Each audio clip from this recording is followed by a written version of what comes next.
Assalamualaikum warahmatullahi wabarakatuh. Oke teman-teman, channel ini adalah channel informasi dan edukasi dan bukan ajakan maupun saran finansial teman-teman. Jadi hari ini kita akan kembali membahas tentang XRP. Namun seperti biasa, sebelum kita berbicara tentang XRP, mari hari ini kita berdoa bersama-sama memohon pada Allah agar kita semua senantiasa diberikan nikmat berupa kesehatan dan juga diberikan keberkahan dalam setiap rezeki yang kita terima pada hari ini teman-teman. Oke teman-teman, hari ini kita lihat XRP mengalami kenaikan yang cukup signifikan, naik sebesar 1,68% dalam 24 jam teman-teman. Ini 1,66% dalam 24 jam terakhir. Kemudian kita lihat di sini untuk XRP hari ini diperdagangkan di angka 1,36 US dollar teman-teman. Jadi naik 1,6%, diperdagangkan di angka 1,36 US dollar. Nah, sekarang kita akan update beberapa informasi terbaru tentang perkembangan ekosistem dari XRP teman-teman. Jadi kita lihat di TLDR ini bahwa fundamental XRP ini semakin kuat dengan pengakuan dari institusi dan permintaan yang stabil meskipun harga masih tertinggal. Jadi ada beberapa berita terbaru. Yang pertama adalah bahwa SWIFT itu mengakui Ripple sebagai alternatif pada tanggal 23 Mei 2026. Jadi seorang pembicara di konferensi SWIFT Sibos ini menyebutkan bahwa Ripple dan XRP sebagai alternatif yang layak dibandingkan perbankan koresponden tradisional. Kemudian untuk XRP ETF ini mengungguli Bitcoin dan Ethereum pada saat minggu berakhir di 23 Mei 2026. Jadi ETF spot XRP di Amerika Serikat mencatatkan aliran masuk bersih sebesar 12,57 juta US dollar untuk minggu kedua berturut-turut. Sementara dana Bitcoin dan Ethereum itu mengalami aliran dana keluar teman-teman. Kemudian Ripple Prime itu mendapatkan fasilitas utang 200 juta US dollar pada tanggal 11 Mei 2026. Jadi Ripple bekerja sama dengan New Berger untuk mendapatkan jalur kredit besar, memperkuat layanan Prime brokerage institusionalnya teman-teman. Jadi kita akan lihat secara mendalam teman-teman. Jadi poin pertama kita lihat di sini bahwa SWIFT ini mengakui Ripple sebagai alternatif. Pada konferensi tahunan SWIFT Sibos, seorang pembicara menyoroti perubahan dalam pembayaran lintas batas dengan secara langsung menyebut Ripple dan token XRP sebagai alternatif nyata dari sistem akun Nostro atau Vostro yang lama teman-teman.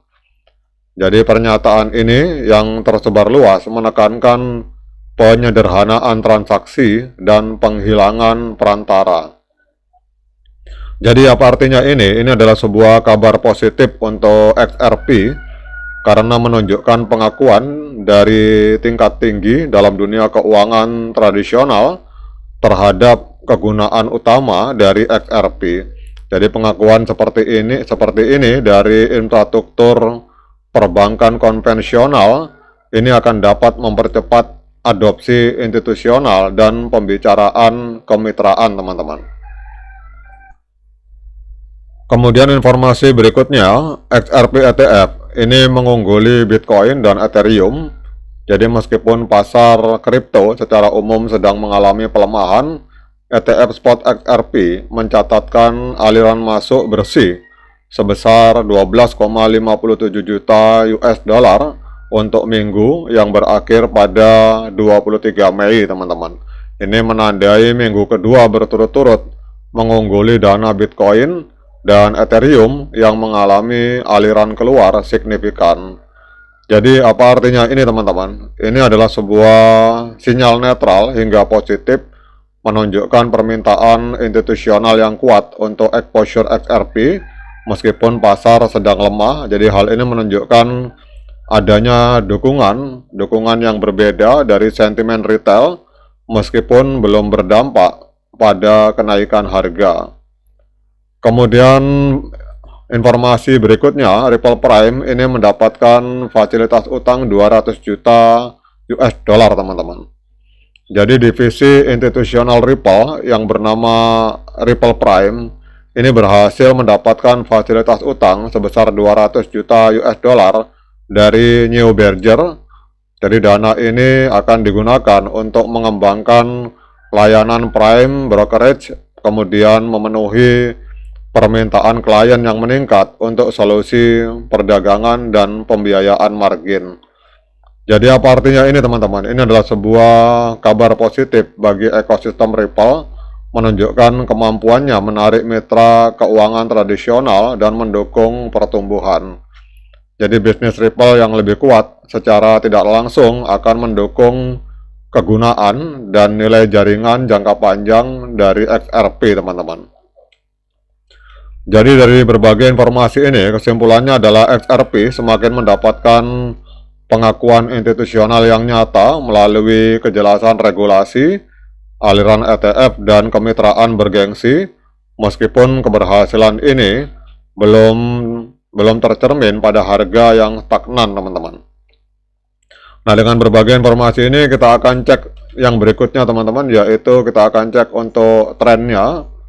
Jadi kita lihat di sini, walaupun informasinya banyak yang positif, tetapi secara tren ini dalam jangka pendek trennya masih tren penurunan, teman-teman. Karena kita lihat di sini harga masih berada di bawah EMA 13 dan EMA 21 di time frame hari. Tetapi kita lihat pada tanggal 21 Mei 2026 ini sudah terjadi golden cross di indikator stokastik, di mana garis biru memotong garis kuning ini ke atas, teman-teman. Apa artinya ini? Ini bisa juga menjadi sinyal-sinyal tanda-tanda akan terjadi pembalikan arah menuju tren kenaikan, teman-teman. Nah, kemudian kita akan lihat untuk analisa teknikal dari TradingView, teman-teman. Jadi untuk moving average ini sinyalnya strong sell untuk osilator netral. Kemudian kalau osilator ini kita gabungkan dengan moving average berdasarkan analisa dari TradingView, untuk XRP hari ini sinyalnya adalah sinyal sell atau penjualan, teman-teman, karena ada 15 indikator yang menunjukkan sinyal penjualan, sementara hanya 2 indikator yang menunjukkan sinyal pembelian. Nah, kemudian pertanyaannya, dengan berbagai informasi yang sudah saya sampaikan ini, apakah layak bagi kita untuk melakukan pembelian XRP? Nah, untuk menjawab pertanyaan tersebut, saya persilahkan teman-teman untuk melakukan dior dan investigasi secara mandiri, karena uang Anda itu adalah tanggung jawab Anda masing-masing. Oke teman-teman, demikian update informasi kali ini, semoga bermanfaat. Dan bagi yang ngopi, silakan diseruput kopinya mumpung masih panas. Sekian dari saya, assalamualaikum warahmatullahi wabarakatuh.